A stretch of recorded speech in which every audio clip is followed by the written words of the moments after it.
Welcome, friends. I'm so glad you're here. This is our Wednesday meditation and talk, and we're being webcasted on my YouTube pages. This is also available through IMCW. So let's begin with our meditation and take some moments, if you will, to find the way of sitting that most supports you. So there's a quality of being alert, sitting upright, and also at ease, relaxed.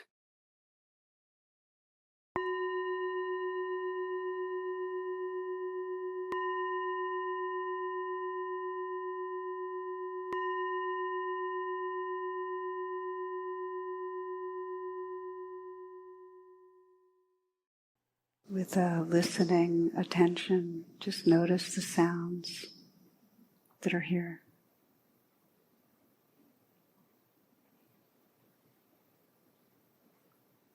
Relaxing open and letting sounds wash through you.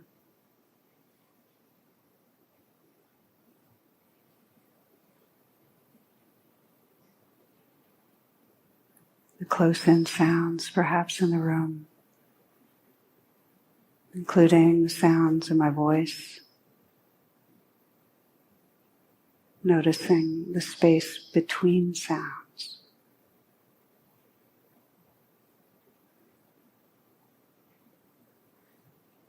Sensing the space in the room, listening into that space.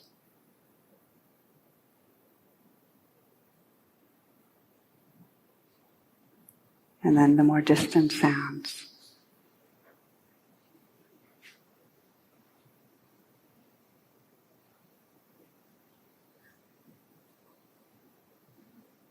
Noticing that sounds aren't known by bringing the attention to them. They're received. They're known spontaneously.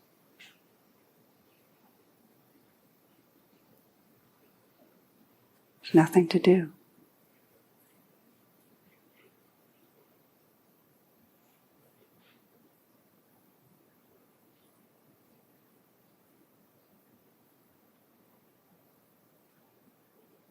The same receptivity of listening, you can listen to and feel the aliveness of the body.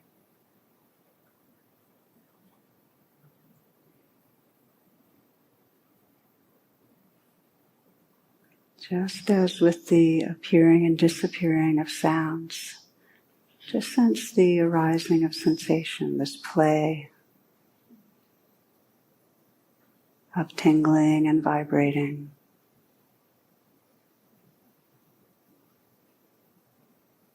Heat or cool, dense or loose.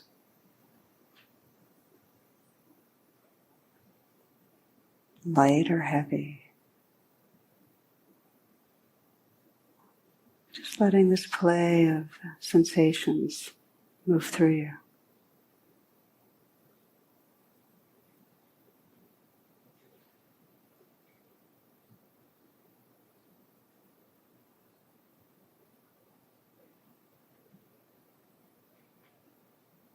If you notice a place of real tightness or tension, sense what happens when you soften around it. Just let it float.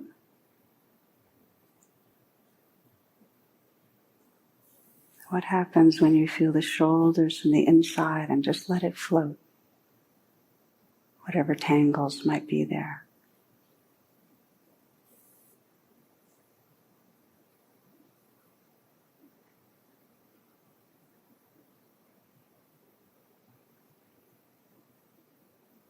When you soften around the hands and just feel the life in the hands floating in awareness.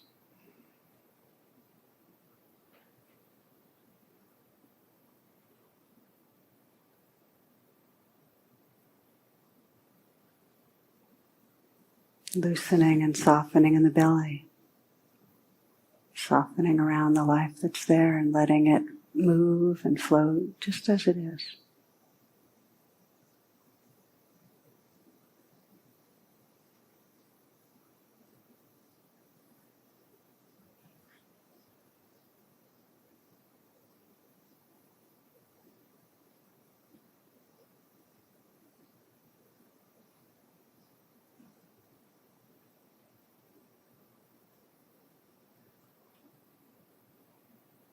Allowing the awareness to scan down through the legs, just receiving the life that's there.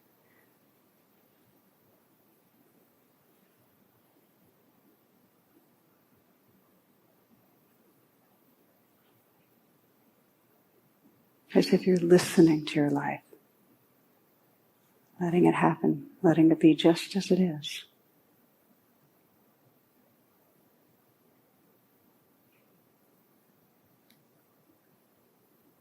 Perhaps softening around the feet, letting the sensations there float, move, be received in awareness.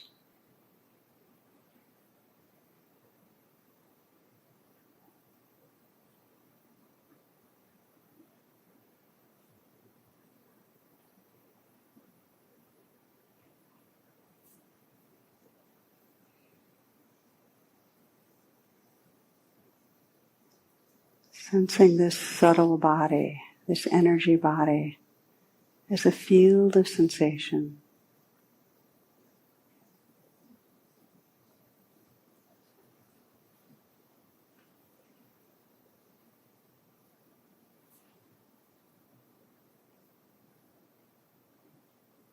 Listening to and feeling this changing dance.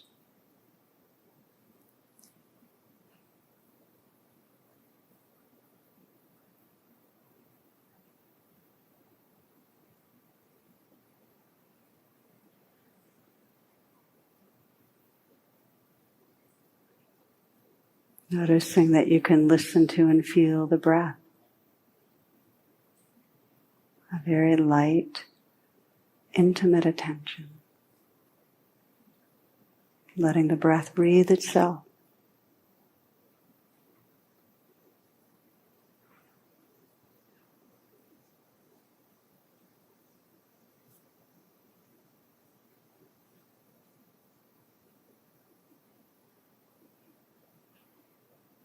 Listening to the breath as if you're listening to the voice of a quiet loved one, really close in, tender attention, including in the background sounds, not pushing away anything. Just a very open, relaxed, receptive attention. Can you receive this next inflow of the breath?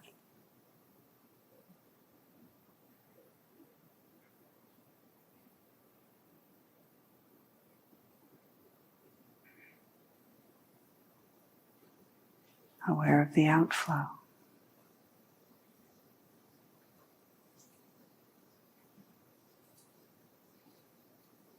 Perhaps you're feeling the breath in the nostrils. Perhaps you're feeling the breath in the chest, that opening, rising of the chest with the in-breath. A little bit of the collapsing with the out-breath. Or maybe it's the inflating, deflating at the belly.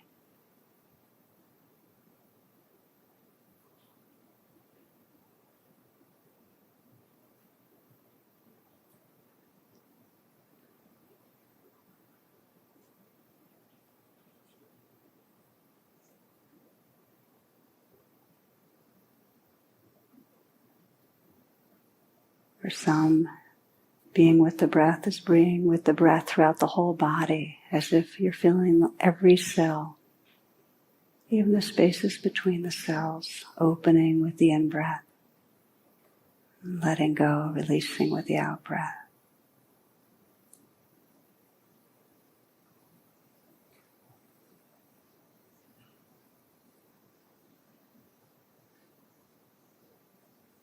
Sense your whole awareness listening to the breath, feeling the breath.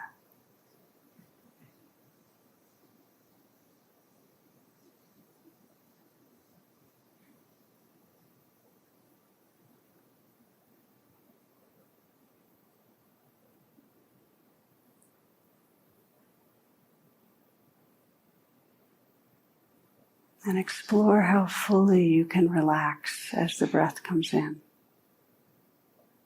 Just relax and receive. Yield. Explore how fully you can soften and release with the out-breath.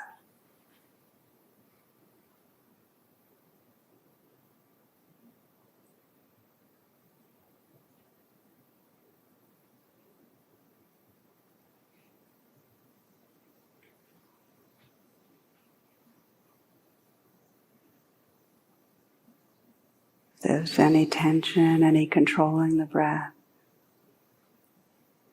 just notice that and listen to sound again.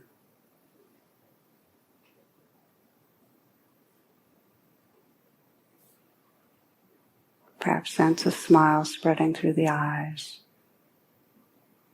slight smile at the mouth. Just letting sounds wash through you.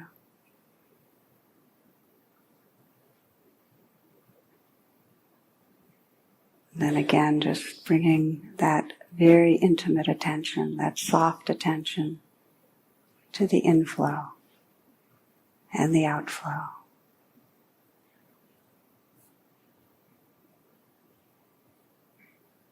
Your whole body's awareness.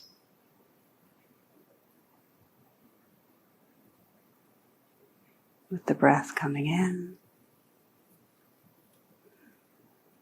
and the breath going out.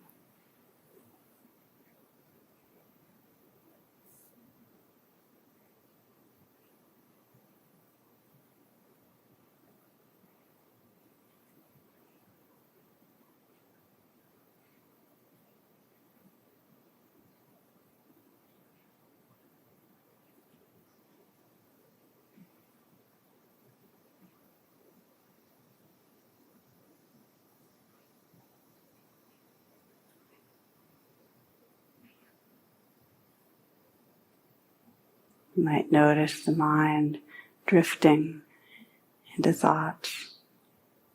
And when you do, it's an opportunity to invite yourself back right here with real friendliness, sensing what it's like to relax again with the next inflow or outflow of the breath.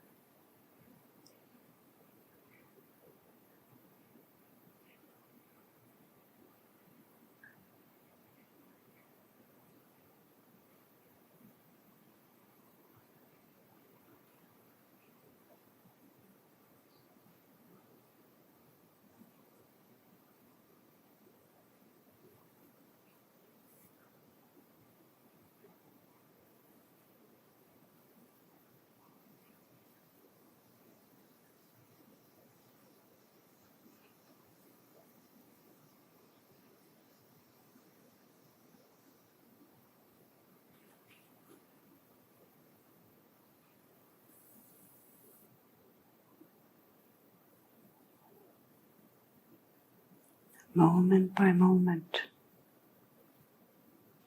noticing what it's like to relax, to soften as the breath comes in, and to let go with the out-breath.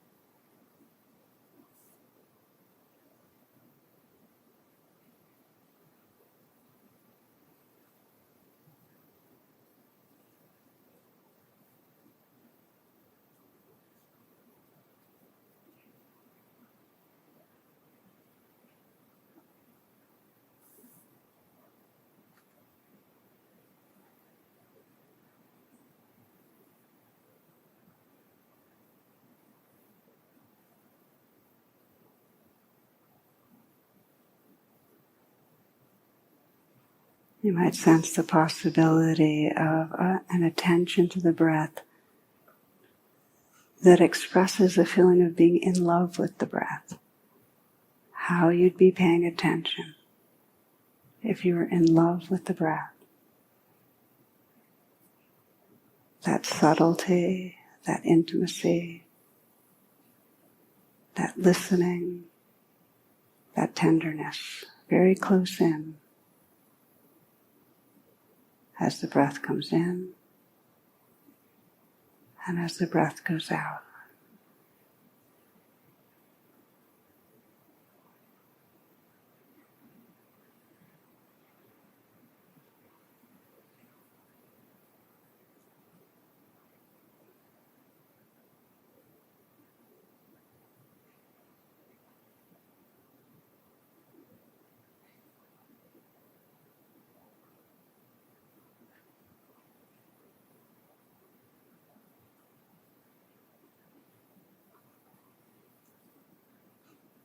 If you discover as you collect and unify the mind in this way, a very deep kind of pleasure arising, let it be as big as it wants to be. Let go into that pleasure.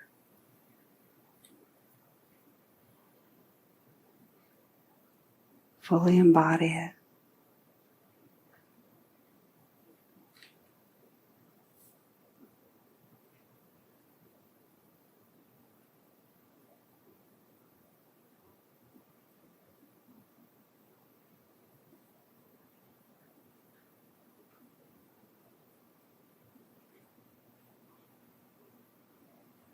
Sensing the possibility of this presence shining through every cell, every part of your being.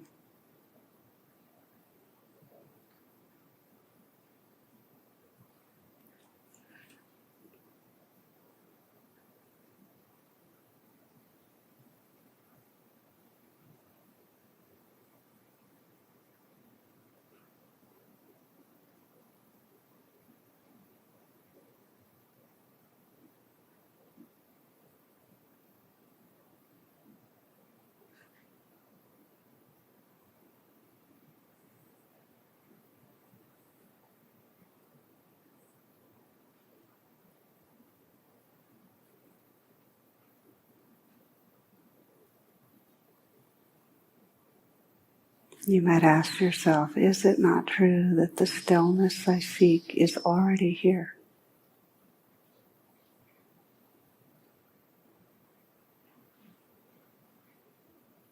Is it not true that the peace I seek is already here?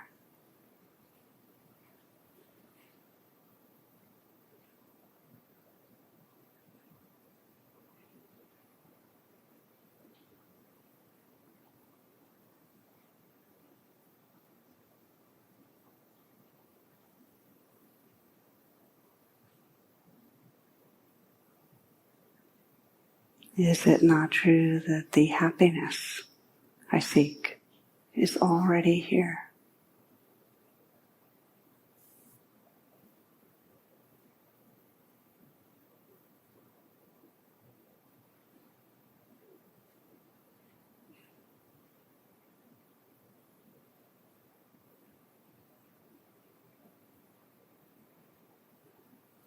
Is it not true that the love I seek is already here?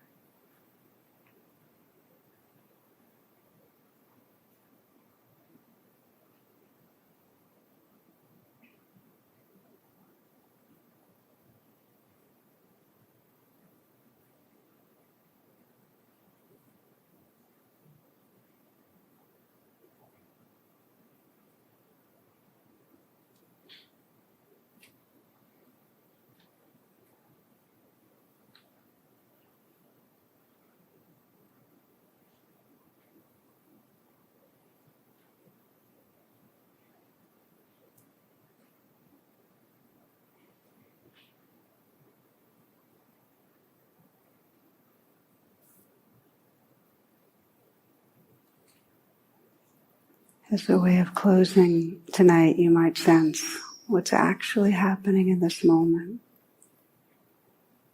Perhaps the sensations of the breath, the other sensations through the body,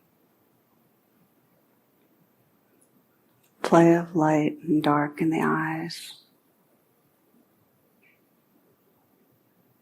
sounds,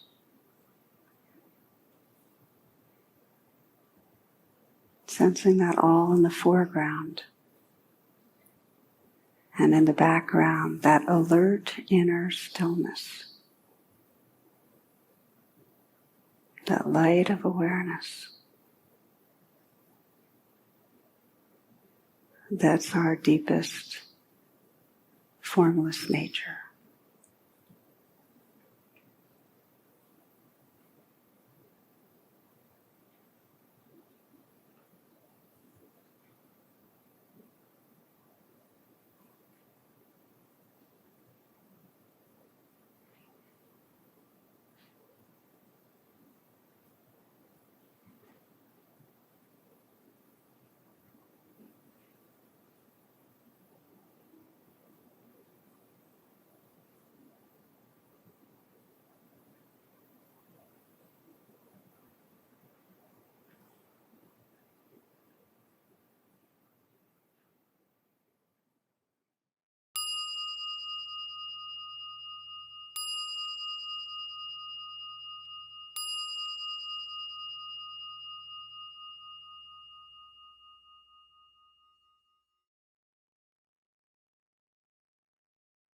Gently bringing yourself back, making that shift from formal practice into informal daily mindfulness. If it helps to move some, to stand, to get some water, please do. And I'll just make some announcements for this coming week. I always invite you to my website. That's tarabrach.com. Most everything I announce is on there. One thing, though, is not, and that is you'll be going to imcw.org /events for this. This is Thursday, this coming Thursday, the 20th, from 6 to 7:30, that we're having an online gathering called Buddhist Voices for Immigration Justice, Compassion in Action. So I'll be there with Dr. Marcela Gomez, Lama Rod Owens, and Lenny Benson. It's all by donation. Everyone is welcome, and I expect it to be a powerful and poignant and valuable gathering. So I hope you can make it again, November 20th, this Thursday. And you can register imcw.org/events. On December 7th, we are doing a live day of teachings, a workshop. This is me and Jonathan teaching Choosing Love in Perilous Times. This is also available online. And again, you can register. It's on the homepage of my website. It'll be held live at Catholic University in DC. And you can get all the details on my homepage. But just to say, in these times, it's very easy to get isolated and to be caught in reactivity. And so this is a chance to be in community, to wake up our hearts together. I hope you'll join us. The other big offering coming up is a year-long that I'm doing starting January 2026. And this is going to be to create a year-long practice community. Again, the title is Choosing to Love, because that feels so essential in these times. This is geared a bit for more experienced practitioners, in the sense that you have a meditation practice, that you're familiar with RAIN. So please check my homepage, look at what we're offering, see if it feels like a fit for you. And I encourage you to do it soon, as there is limited enrollment. Please check imcw.org for the live stream offerings made available by local teachers. And the shared experience Sanghas this coming week are for seniors, Black, Indigenous, and people of color. Each week, each Wednesday at 8:30 p.m. ET, we have our mindful dialogue gathering. For anyone that wants to join in, the group call-in information is tarabrach.com/class. And last, I always mention Dana, which is the Pali word for generosity. We love to offer these meditations and teachings freely, and greatly appreciate your support in doing so. Offer whatever you're able, and know that it's received with a lot of gratitude, and links can be found in the description. Okay, friends, now for this week's talk.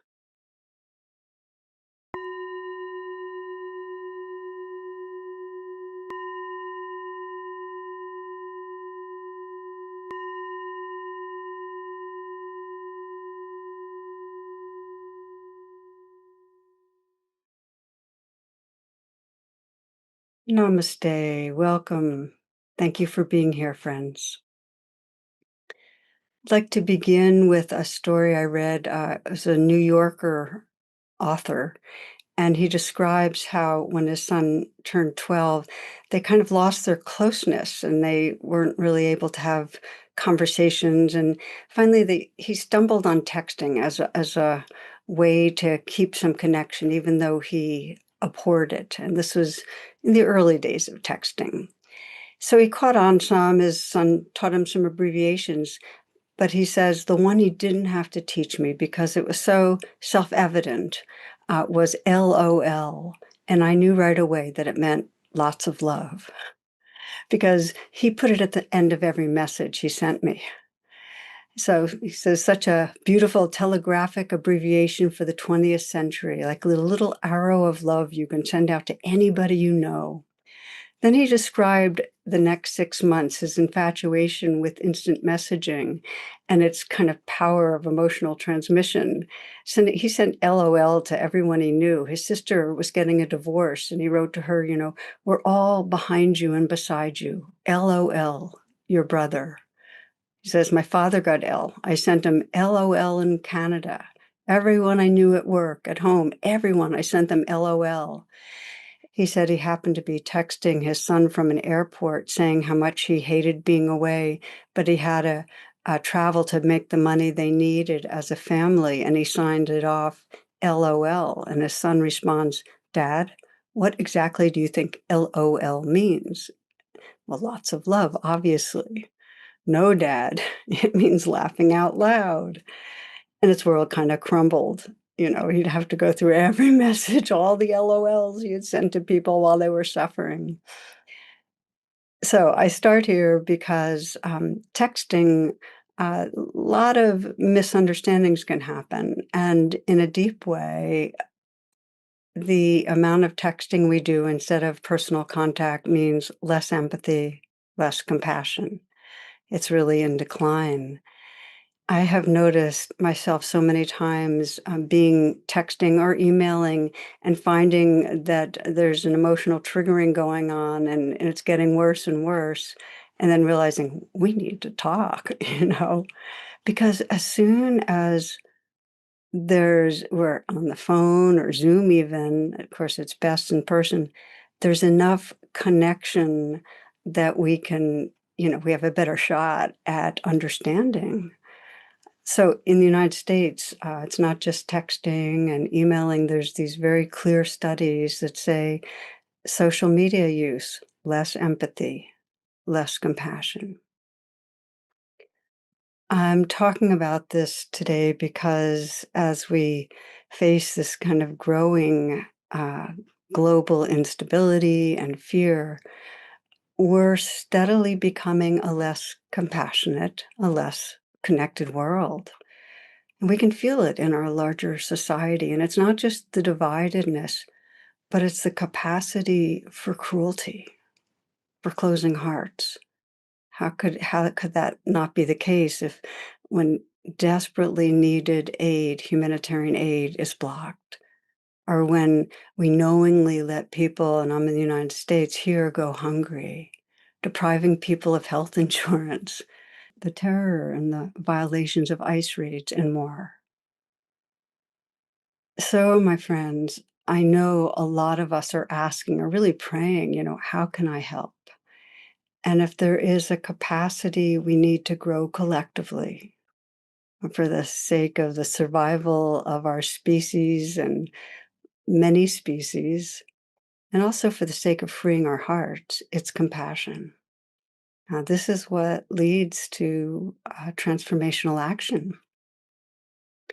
So, today, what I'd like to do is look at the very practical ways we grow compassion. And I'll do so in part by exploring the Tonglen meditation. This is a compassion practice it's been practiced for probably almost 1,000 years in Buddhist Asia. And it was popularized in Tibet in the 12th century. There are several versions, and I'll share with you the practice of Tonglen I find most helpful, and you're invited to customize. Compassion arises when we directly sense the vulnerability or hurt in others and ourselves. It arises when others are real to us, when we perceive them as subjective living beings like us, and then we don't want to violate them. We want to help because we feel our belonging. There's a very well-known line from Rilke that I meditate on a lot, and it's that I live my life in widening circles that reach out across the world. I may not ever complete the last one, but I give myself to it. And I love this sense of living in widening circles where more and more of this living world is a part of us, is real to us. Henry David Thoreau once said, "Could a greater miracle take place than for us to look through each other's eyes for an instant?" And this capacity to imagine another's inner world, it's a profound gift of awakening consciousness. And we're not limited to our own perspective. Others become real. So, as many know, compassion is a more recently evolved capacity, along with perspective taking and emotional regulation and mindfulness and moral awareness. And it correlates with this relational circuitry in the brain. And when the circuits are online, when they're activated, we feel the realness of another's inner life. We feel connection, we feel caring, and we naturally want to help relieve suffering. In contrast, when we're in a limbic hijack, in other words, possessed by fear, anger, hatred, that circuitry deactivates. We're cut off from a sense of the realness of others. And instead of belonging and caring, we can be cruel, we can be heartless. Others can quickly become perceived as less than human, dispensable, not mattering. But here's the thing. While we might not be cruel, when we're stressed, most of us to varying degrees get cut off from perceiving others' realness, from embodying caring. There is some deactivation of that relational network. And in the language of trance, we are in, to some degree, that trance of narrowed focus. We're self-centered. We're not inhabiting our wholeness, our awakened, integrated heart-mind. And the sign of it's pretty clear, when we hear about the struggles of others, especially those more vulnerable in our larger society, immigrants, those struggling to feed their families, those in Gaza, those in Sudan, we might abstractly care. Like in our mind, we'll say, "Oh my God, this is awful." But because that circuitry is not totally activated, our hearts actually don't feel touched and tender. And our attention quickly goes elsewhere, to our shopping list, our to-do list. And it becomes easier to be complicit or passive, to turn a blind eye to the horrors in our own country or elsewhere. We can get habituated. Similarly, if we move through our daily life with a lot of stress in some form, we're wanting something to be different, we're thinking something's wrong, problems to be solved. Again, that relational circuitry gets deactivated. We're caught in that bubble of self, what I want, what I fear. Others are not so real. I always think of that image of being late for an appointment and you're in rush hour and sensing traffic everywhere and how everyone else is the traffic, right? So because this process of unreal othering is so unconscious, it's really poignant and really valuable to see in our personal life how we go into that trance, how the people around us actually become unreal, how we're not so sensitive or attuned or responsive. I see it with myself so often when I'm anxious and busy, really trying to check something off my to-do list so that I can feel better about myself. And then in some way, in those times when I'm engaging with Jonathan, my partner, not being so attentive or intuitive, or if he's having difficulty with something, my response is coming from a much more mental place. Or if I'm interacting with people and stress creates a kind of an agenda in me, like I want to get off the conversation because I want to get on to something else, or I'm stressed because I need to get their cooperation or agreement on something, or I'm some way trying to avoid something with them. I don't notice so much about who they really are, their subjective state. Again, I'm cut off. Now, you might be thinking, yeah, but we have things to do, we have needs to meet, and we can't always be tending to others. And that's absolutely true. Um, and here's the point, that we get habituated to feeling stressed, to being self centered, to having anxiety or self promotion be at the forefront, and in the habit of actually not really tending to others. Others quickly become unreal. It's as if we're the lone protagonist in a movie and everyone else is reduced to kind of a background character. They're either useful or they're obstructing our progress or they're irrelevant. Their inner worlds disappear. Or for you gamers, other people become like non-player characters in a video game. They're programmed to either give us something or block our way or fade into the scenery. The point is that we forget there's a living consciousness behind those eyes. A story for you. One man told it like this. He said, working people frequently ask retired people what they do to make their days interesting. Well, for example, the other day, my wife and I went into town and went to a shop. We're only there for about 5 minutes. When we came out, there was a cop writing out a parking ticket. We went up to him and I said, "Come on, man, how about giving some senior citizens a break?" He ignored us and continued writing the ticket.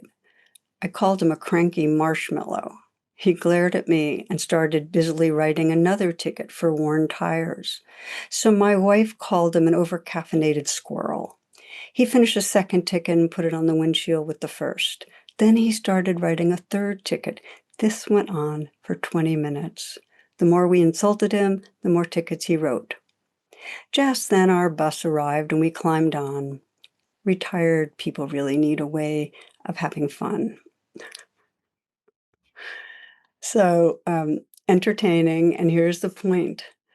When we are self-fixated, going after what we want, moving away from what we fear, others become less real. They become more like objects out there. Again, they're either there to serve by meeting a want, they're an obstacle, or they just don't really matter to us.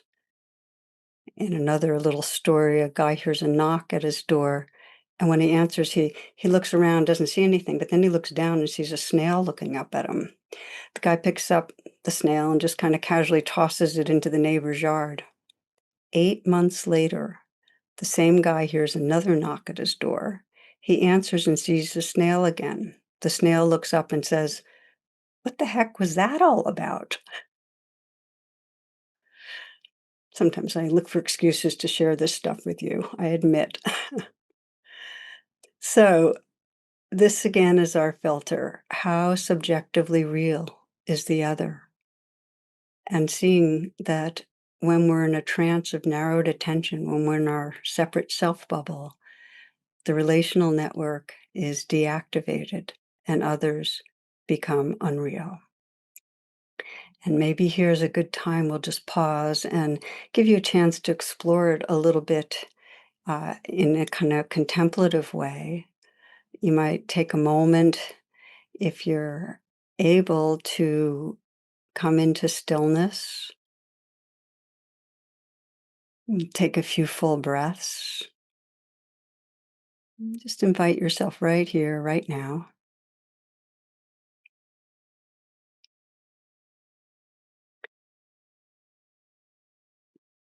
So, bring to mind someone that you have been with recently who you respect. Might be an employer, an authority figure, teacher, or someone who's very accomplished, maybe a potential romantic partner, someone who you feel a bit insecure around. So you're worried about how they might judge you. Okay, so bring that to mind. Most of us have someone that we get insecure and self conscious around.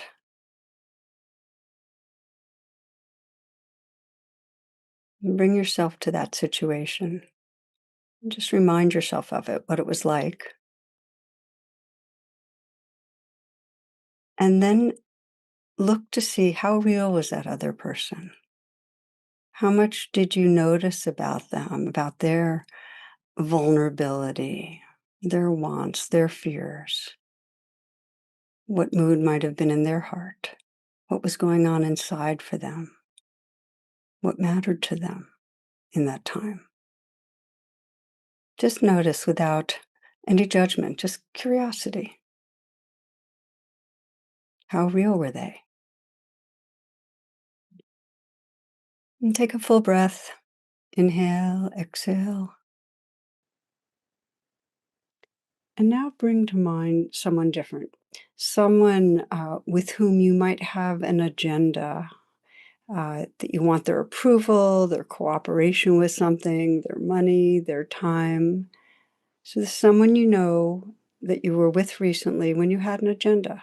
You wanted them to do something you wanted them to do. Um, just remind yourself of that situation.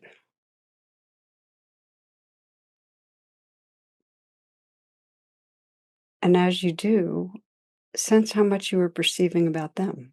How real were they in those moments? How much did you notice of what they might have wanted or needed, what they might be feeling, what was important to them at that time?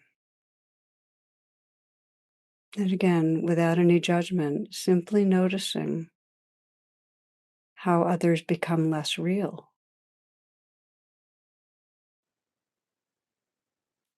Nice full in breath and out breath.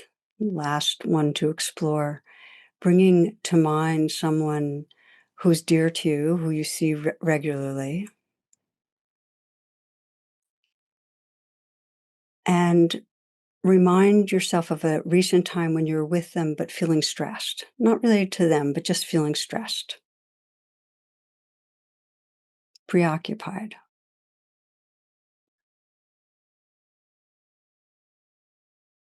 And in that moment, how real did the other person seem? How much did you notice about their inner life? Did their vulnerability register? What might be mattering to them at that time? Or in those moments, were they more of an obstacle who was taking your time, or a potential resource to help you, or really a background figure in the play of your life? Again, observing gently without judgment what it's like when others are unreal. And in this one, you might imagine that you're pausing with them, that you're slowing that moment of being with them down, or those moments, slowing down and breathing and deepening attention. I'm wondering, well, what might they be feeling? What's mattering to them right now? What might be challenging or exciting?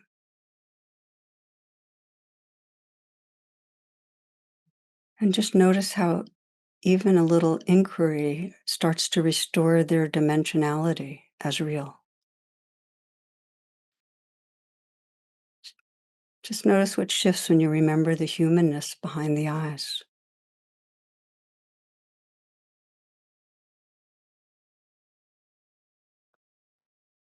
Okay, take a few full breaths and let's continue onward. But the invitation here is to start scanning how real are others to us? So unreal othering, which like bad othering, which is a more extreme way of separating, is a trance. We're living in a kind of a sliver of reality. We're forgetting the larger truth of our belonging and connection with each other. And from an evolutionary perspective, in those moments, we're living more in a primitive and egoic psyche, and we're not living from our wholeness, which includes mindfulness and compassion. So there are two key elements if we want to wake up those relational pathways and really access compassion. Two elements. And the first one is that we intentionally look to see the vulnerability of another, let ourselves be touched by another's vulnerability, because that awakens care. And the second is that we in some way extend care. We offer our heart outward to that being. Could be energetically, through prayer, or through action. Share a story that is in a novel by Mary Gateskill. She describes a social work intern in a struggling Los Angeles neighborhood and how that woman noticed a skinny stray cat. Everybody called him Baldy. And so she felt moved to feed him, but she worried that the men that were hanging around in the community center would judge her. And when she brought out a can of cat food for Baldy, they stared and muttered that cat wouldn't know what to do with something so good. Still, she set it down.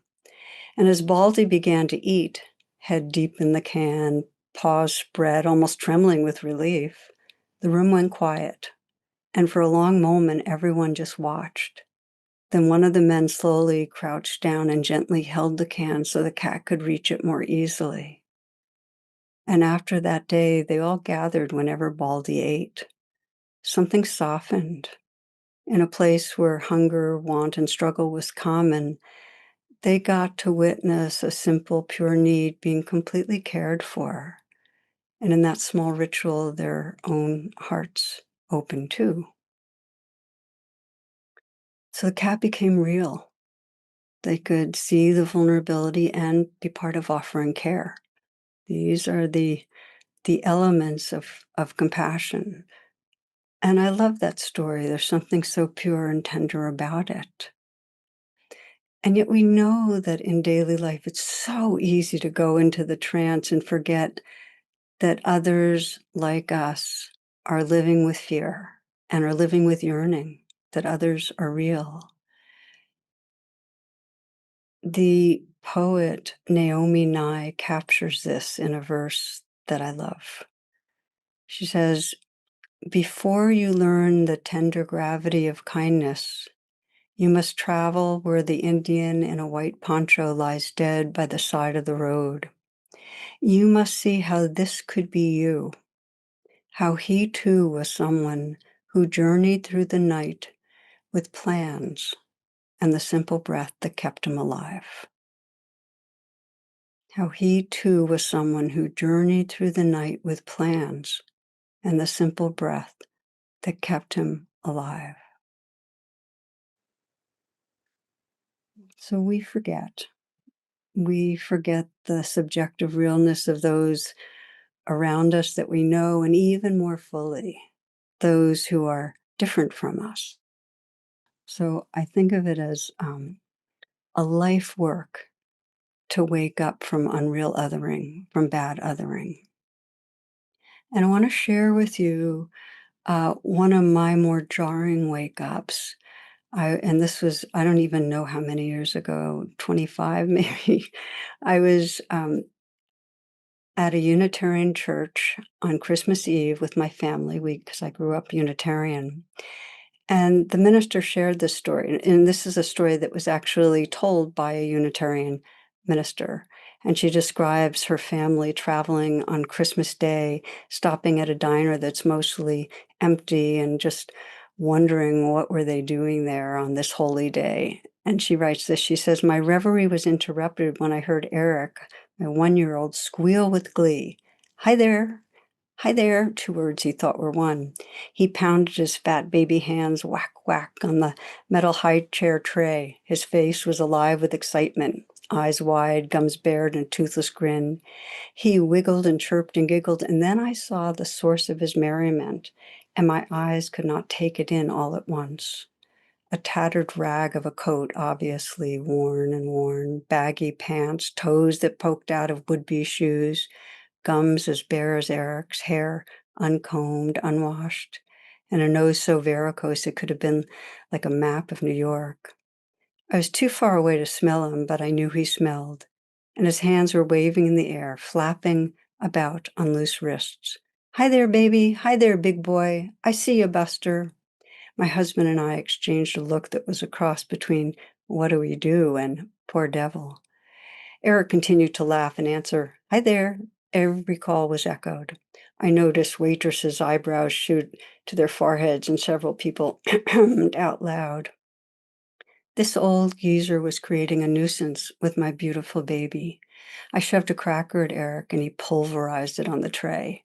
I whispered, "Why me?" under my breath. Our meal came and the nuisance continued. Now the old bum was shouting from across the room, "Do you know patty cake? Attaboy! Do you know peekaboo? Hey, look, he knows peekaboo." We ate in silence, except Eric, who was running through his repertoire for the admiring applause of a Skid Row bum. Finally, we had enough. Dennis went to pay the check, imploring me to get Eric and meet me in the parking lot. I trundled Eric out of his high chair and looked toward the exit. The old man sat poised and waiting, his chair directly between me and the door. "Lord, just let me out of here before he speaks to me or Eric." I headed toward the door. It soon became apparent that both the Lord and Eric had other plans. As I drew closer to the man, Eric, his eyes riveted to his best friend, leaned far over my arm, reaching with both arms in a baby pick-me-up position. In a split second of balancing my baby and turning to counter his weight, I came eye to eye with the old man. Eric was lunging for him, arms spread wide. The bum's eyes both asked and implored, "Would you let me hold your baby?" There was no need for me to answer, since Eric propelled himself from my arms to the man's. Suddenly, a very old man and a very young baby were involved in a love relationship. Eric laid his tiny head on the man's ragged shoulder. The man's eyes closed, and I saw tears hover beneath his lashes. His aged hands, full of grime and pain and hard labor, gently, so gently, cradled my baby's bottom and stroked his back. I stood awestruck. The old man rocked and cradled Eric in his arms for a moment, and then his voice opened and sat squarely on mine. He said, in a firm, commanding voice, "You take care of this baby." Somehow I managed, "I will," from a throat that contained a stone. He pried Eric from his chest, unwillingly, longingly, as though he was in pain. I held up my arms to receive my baby, and again the gentleman addressed me. "God bless you, ma'am. You've given me my Christmas gift." I said nothing more than a muttered thanks. With Eric back in my arms, I ran for the car. Dennis wondered why I was crying and holding Eric so tightly, and why I was saying, my God, forgive me."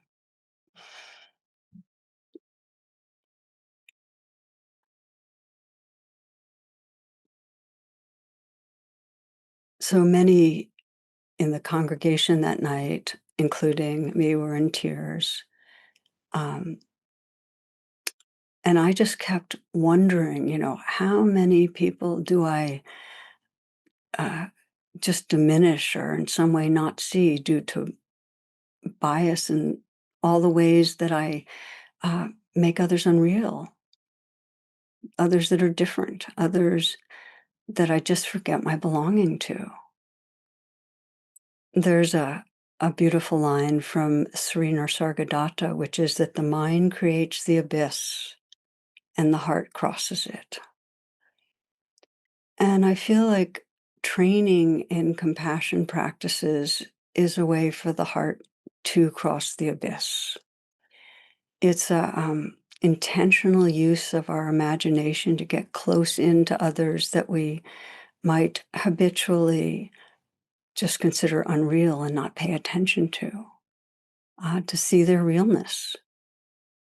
I often talk about Ruby Sales, a civil rights activist, and how she said her work entirely changed, her activism entirely changed when she started to use the inquiry, where does it hurt? What's it like being you? She would do this with white supremacists. She would do this with anyone who seemed to be causing suffering to others. Where does it hurt? So, as I mentioned, usually when we hear the news, we'll say that something's terrible, but we'll move on. It's also possible, if we want to train in compassion, to pause and to actually take in the stories of real people and what they're living with, and imagine, what would this be like if it were me? What is it like being you? The essence of Tonglen in the Tibetan tradition is exchanging ourselves for others, that deep belonging. What's it like being you? I was recently listening to some interviews of people who are living below the poverty line or near the poverty line, who are right now, as I'm speaking and recording, facing a huge uncertainty about food aid. One grandmother who's raising a 2-year-old, how am I going to feed him? Listening to the tears and taking it in. Maybe some of you listening know this horror close up, but for those who don't, can we try to imagine and let ourselves be touched? We need to feel with others if they're to be real, if we're to care. So that brings us to the challenge of compassion, which is we have really strong conditioning not to let ourselves feel pain. We don't want to feel and get proximate with what's unpleasant. And yet, by armoring ourselves, and it's very unconscious the ways we do it, we create the deeper pain, which is that of separation, that of holding back our love. And we get locked in a trance of a separate self. So the Tonglen meditation, the basic process, goes right at these two elements of awakening compassion. The first is to see the suffering and let ourselves be touched. And the second is to offer out care, sensing the larger space of loving awareness that we belong to. And it's a radical reversal of our usual habits, of our unconscious habits. And we use the breath with Tonglen. And on the in-breath, instead of resisting what hurts, the fear and distress of that woman, instead of resisting it, we actually let ourselves gently receive it, letting the breath open us to the pain and sorrow and rawness that we habitually would push away. And then on the out breath, on behalf of that person, we release into something larger than the contracted self. We surrender the tightness into the field of space and love. We're offering them, oh, may you feel the space of loving presence holding you. May your suffering be relieved. And over time, when we do this, when we learn to breathe in and not resist, but let ourselves be touched, when we learn to breathe out and offer our care and prayer, we become less and less armored. We're not trying to resist or grasp the ways or manage them. We start discovering ourselves as the ocean itself, a vast sea of awareness and love. Okay, so I got big on you and vast on you. Let me get down to some of the particulars of how it works, because really this is experiential. This is you feeling it out from the inside out. How it works is you start where you see suffering. It might be in yourself, some hurting part inside yourself. It might be in another individual, a friend, a colleague. It might be in a group that feels like a group of vulnerable beings that are suffering, and in which case helps to choose an individual representative. And then the practice, breathing in, feeling touched, breathing out for the sake of the one that's suffering, breathing into loving awareness. And then after you've breathed for that person, there's a widening out to all who are feeling that particular kind of suffering. So you're breathing in for the world, for huge numbers of beings, and breathing that out. It's really important to let the heart be a transformer of sorrow as you breathe it out into the vastness of space. Now, many people wonder, well, how can I imagine another person suffering? I am not them. But if you've ever been in a movie and cried, you know our brain does have a relational network. We do have these mirror neurons and more that help us to actually feel with, and we can develop it. You can do Tonglen as a longer meditation. We'll do a medium-sized one together, but you can also do it on the spot. You can do it on the spot with whatever comes up, whatever kind of suffering you encounter, and just for a few moments as a spontaneous response to suffering. So for me, I was listening to this interview with the woman I mentioned, feeding her family, her fears, her tears, and I paused and I just breathed for her. Okay, some more tips. If you're feeling huge trauma or fear, Tonglen is not the appropriate practice. Instead, do what helps to hold the fear, calm the fear, bring you back to what's called that window of tolerance. Get the help of others if that's necessary. So Tonglen's not a match when you're feeling traumatized. If you are um, practicing Tonglen, start where it's easier. Don't go for something that's more emotionally wrenching. Start building the muscle by breathing with another where it's a little more easy for you to open to that pain. Now, you might start for another person, but realize that you have a really strong reaction when you're doing it. Say it brings up huge fear or grief, then do Tonglen for the emotional part inside you that is stirred up, and then return to the other person. Some people say, well, when I think of that other person, all I can feel is my judgment and aversion towards them. Same thing. If stuff is stirred up, start doing Tonglen for the parts in you that are stirred up. Keep coming back to what's inside you until you can then start breathing for the other person. Tonglen uses the breath, and it's a very powerful, both metaphorical and real pathway. And if for whatever reason you find the breath gets in the way, it's difficult for any reason, you can drop the breath. Because the process itself of opening to the pain that's here and offering care out, you can do it. Doesn't need the breath. So think of the breath as a support, but it's optional. One of the questions that comes a lot when I teach Tonglen is that people will say, well, it's hard for me to actually feel another's vulnerability in my body. And of course that makes sense because the more we've been hurt or traumatized, the more we dissociate. So it's just harder to feel. And so if that's the case, deepen the attention to that kind of inquiry of where does it hurt and what would it be like if this was me experiencing that? Like really try to inquire into that and put your hand on your heart to bring you into the body and emphasize the in-breath, the feeling in your body. I was listening to another interview, another program. It was about Palestinians returning to Gaza now that there's at least this on-again, off-again ceasefire, but returning. And one was describing what his home meant to him, and then getting there and it being just rubble. And him saying, to the interviewer, I had this feeling that everything was over.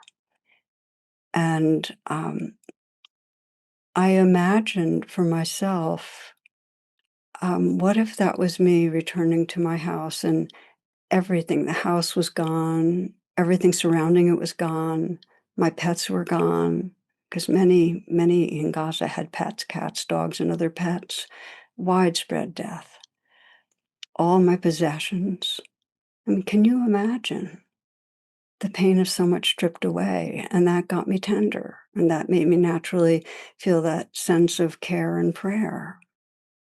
So bring it close in. Brian Stevenson, who is author and lawyer and activist, talks about proximity, that if we want to feel compassion, we have to have a sense of proximity, of being close in to another's experience. And we can't always do it by being with them. So we need to use our imagination. What would it be like to have this happening in my life? Now, for many people, proximity gives them a sense that they're going to be overwhelmed by feeling. And this is, many of us have, not that much, we're thin skinned in that way, and it can feel overwhelming. And if that's true for you, focus on the out breath. Again, I love that phrase, let the heart be a transformer of sorrow. If you breathe something in, breathe it out and keep emphasizing the out breath, letting the currents of what are being felt held in a larger field, in the vastness of the sea or the sky. It's really important that we know how to hand it over, surrender it to something larger, and in the process, call on mindfulness. When something's strong, the feeling is strong, name it. Just naming it gives more space.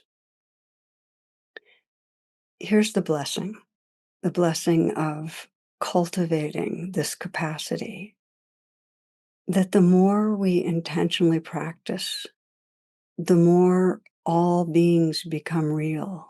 We're living in wider circles, the cat, the plant, the tree, the human. We can never be alone. Our hearts get connected through compassion. We're in it together. We're sensing this vast heart space that's our home. We're going to practice, but I'll share one last story before we practice. And this is again from Palestinian poet Naomi Nye. She writes this. She says, wandering the Albuquerque airport, after learning my flight was delayed 4 hours, I heard over the loudspeaker, anyone near gate 4A understand Arabic? Question mark. If so, please come immediately. I hesitated, but this was my gate, so I went. An older Palestinian woman in embroidered dress, just like my grandmother's, was crumpled on the floor, wailing. The gate agent pleaded, talk to her. We told her the flight was late. And then she did this. I knelt beside her and put an arm around her and spoke a few halting Arabic phrases. At the first familiar words, she stopped crying. She had thought the flight was canceled. She needed to reach El Paso for medical treatment. We called her son. I promised to stay with her and sit beside her on the plane. She talked to him, and then we called her other sons, and then my father, and they discovered 10 mutual friends. Why not call some Palestinian poets, too? Soon she was laughing, patting my knee, telling stories. She pulled out a sack of homemade mamoul cookies, powdered sugar mounds filled with dates and nuts, and offered them to everyone at the gate. Not one refused. It felt like a sacrament. We were all dusted in sugar, the traveler from Argentina, the mom from California, the woman from Laredo.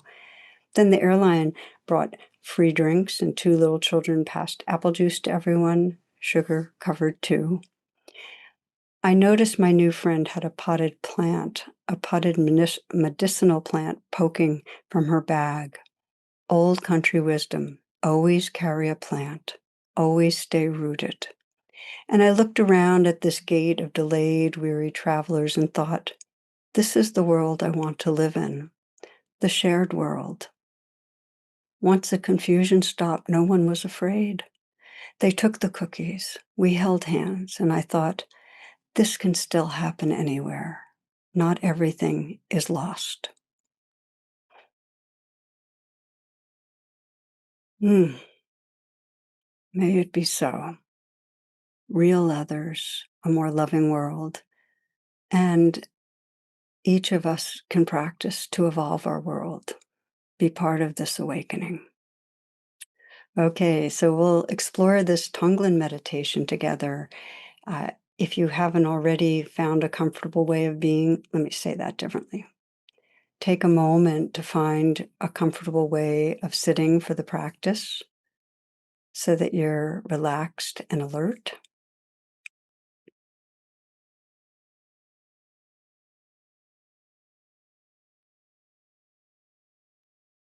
And take some moments to let go of any habitual tension,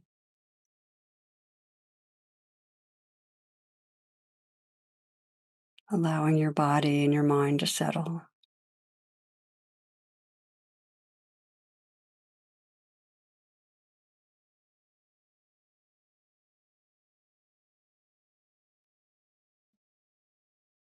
The traditional practice of Tonglen begins by taking a moment to sense the stillness or the openness that's already here. To sense the stillness or openness that's already here. This is considered a flash of remembrance, reconnecting with our already awakened heart and mind.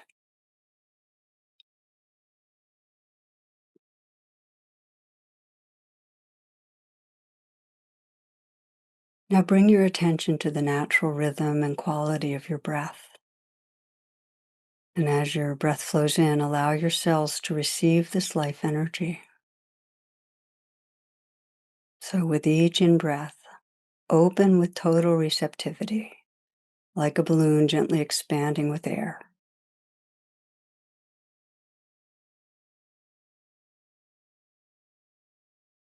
Be aware of the experience of no resistance, of allowing yourself to be touched by the sensations of the breath.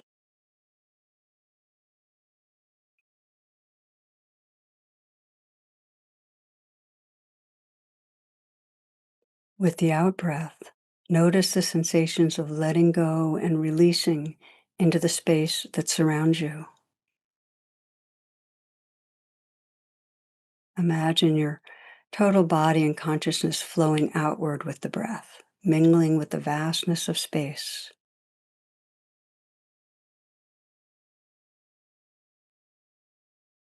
Breathe out as if you're offering yourself into relaxation, ease, spaciousness.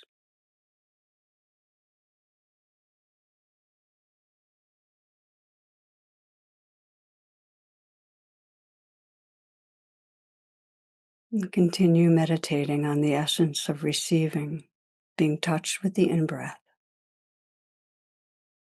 and letting go into the openness with the out-breath.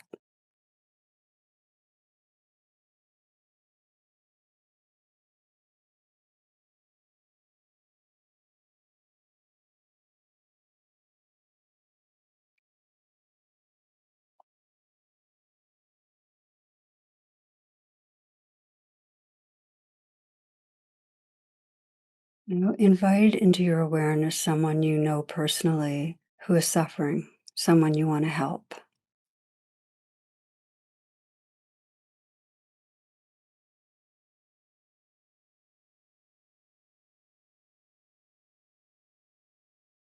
And when you've got that person in mind, imagine yourself in their circumstances. So you're experiencing their fear or their hurt or their loss. Try to imagine through their eyes. And what does the world look like through their eyes? What might they be believing that's painful?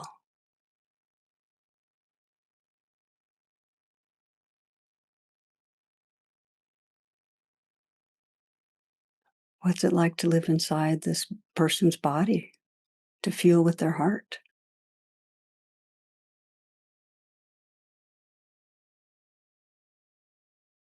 What's the most vulnerable, painful part of this person's experience?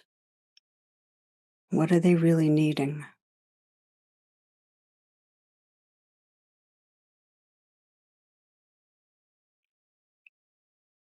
Now, breathing in, invite all of this pain into your heart.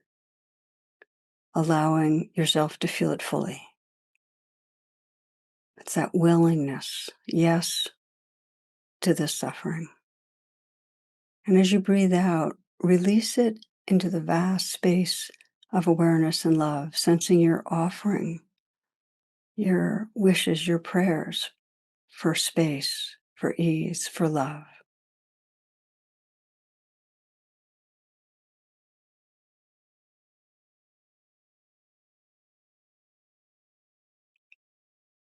Breathing in, letting yourself feel the pain. Breathing out, visualizing and sensing, releasing it into this vastness of awareness and love that you're offering, your wish, your blessings, that this being may be held in awareness and love.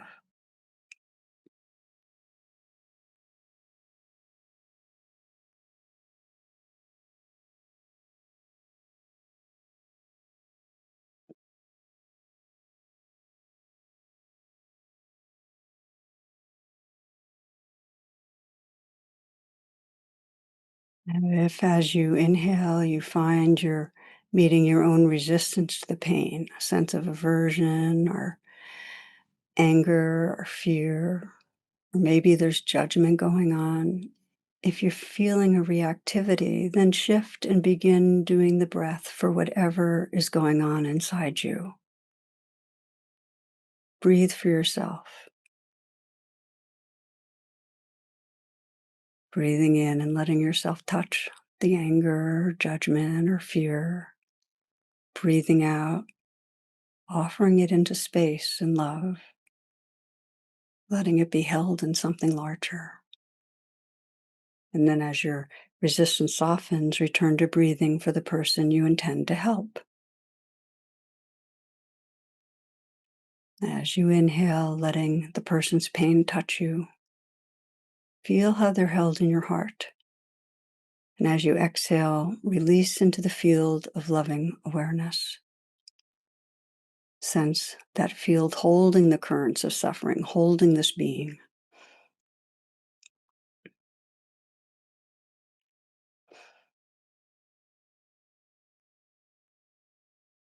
If you find the experience is really strong with the in-breath and difficult, emphasize the out-breath, that whatever is here, you're offering it, surrendering it into the great sky of awareness, into the heart of the universe.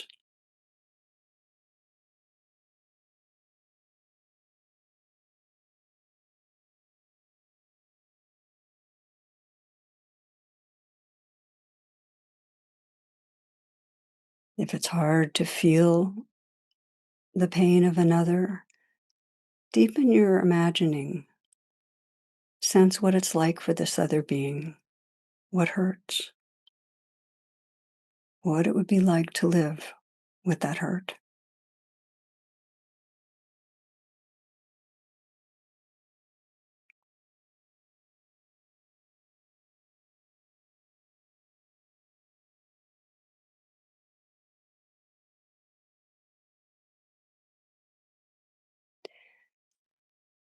Now enlarge this taking in of pain and releasing, sending out, to include all those who are in the same situation, experiencing the same suffering.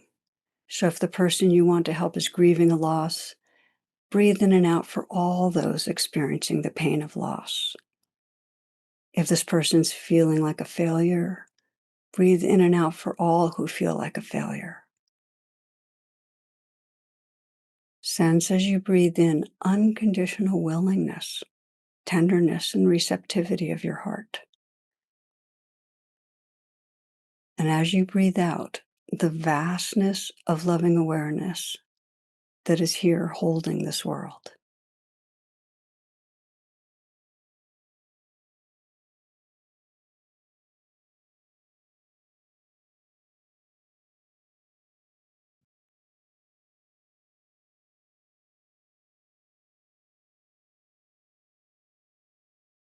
Continue breathing, opening to the universal experience of suffering, letting go into the spaciousness with your prayer. with your care.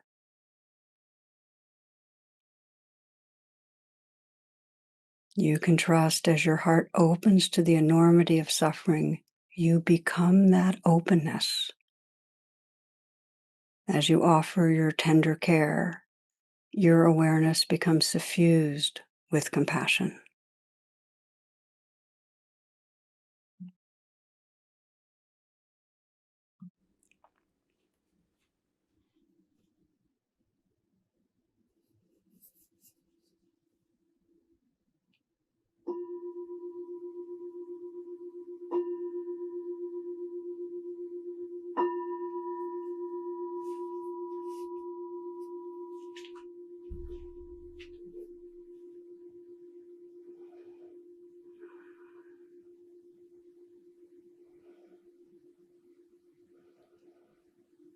A closing prayer. May we each awaken to the loving awareness that's our true nature. May we live from this loving awareness. And may our awakening hearts ripple out to touch all beings everywhere, that there might be a growing justice, peace, love, and freedom in our world. May all beings everywhere awaken and be free.